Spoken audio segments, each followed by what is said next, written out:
o video pe acest canal. După cum vedeți, aveam Minecraft-ul deschis. Vreau să filmez, dar mi-a dat crash. Da.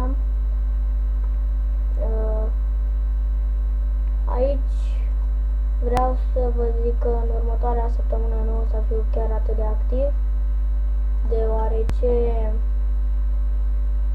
am să fiu plecat într-o tabără la munte. Da. Și n-am să mai pot să postez în săptămâna următoare. Da, după cum se vede,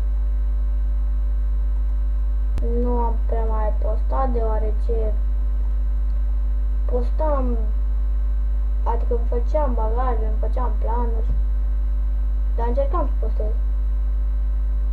Dar nu mi-ieșea. Deci acum am încercat, dar după cum vedeți, mi-a luat crash. Da.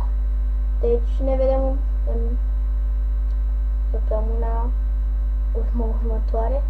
Așa, nu. Uite, acum e 4 iulie, când filmez eu acum, ora aceasta. Adică de pe 12, de aici. De aici încolo să postez și eu zilnic, toate zilele. Face așa. Da? Până data viitoare, bye bye!